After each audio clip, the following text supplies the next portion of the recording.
بسم اللہ الرحمن الرحیم۔ فیکٹری سٹی کے معزز ناظرین السلام علیکم۔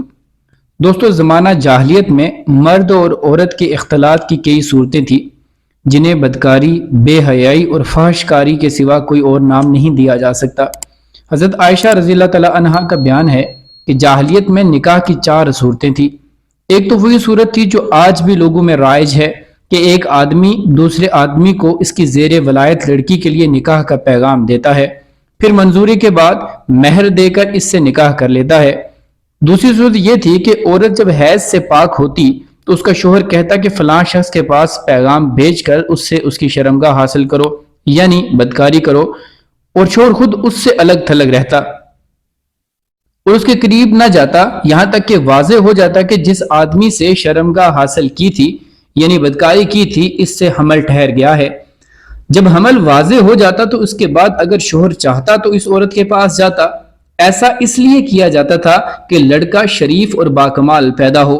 اس نکاح کو نکاح استبضاء کہا جاتا ہے اور اسی کو ہندوستان میں نیوگ کہتے ہیں۔ نکاح کی تیسری صورت یہ تھی کہ 10 آدمیوں سے کم کی ایک جماعت اکٹھی ہوتی، سب کے سب ایک ہی عورت کے پاس جاتے اور بدکاری کرتے۔ جب عورت حاملہ ہو جاتی اور بچہ پیدا ہوتا تو پیدائش کے چند رات بعد وہ عورت سب کو بلا بھیجتی اور سب کو آنا پڑتا، مجال نہ تھی کہ کوئی نہ آئے۔ اس کے بعد وہ عورت کہتی کہ آپ لوگوں کا جو معاملہ تھا وہ تو آپ لوگ جانتے ہی ہیں، اور اب میرے بدن سے بچہ پیدا ہوا ہے اور اے فلاں وہ تمہارا بیٹا ہے۔ وہ عورت ان میں سے جس کا نام چاہتی لے لیتی، وہ اس کا لڑکا مان لیا جاتا۔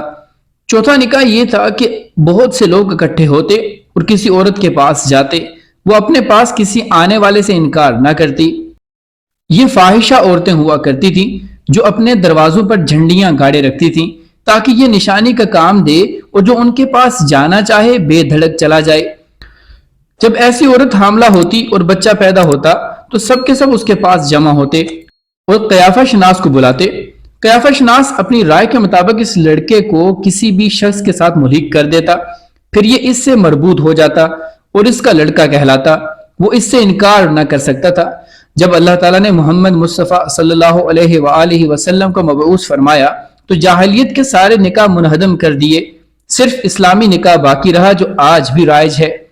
عرب میں مرد اور عورت کے ارتباط کی بعض صورتیں ایسی بھی تھیں جو تلوار کے دہاڑے اور نیزے کی نوک پر وجود میں آتی تھیں، یعنی قبائلی جنگوں میں غالب آنے والا قبیلہ مغلوب قبیلے کی عورتوں کو قید کر کے اپنے حرم میں داخل کر لیتا تھا، لیکن ایسی عورتوں سے پیدا ہونے والی اولاد زندگی بھر آر محسوس کرتی تھی۔ زمانہ جاہلیت میں کسی تحدید کے بغیر متعدد بیویاں رکھنا بھی ایک معروف بات تھی۔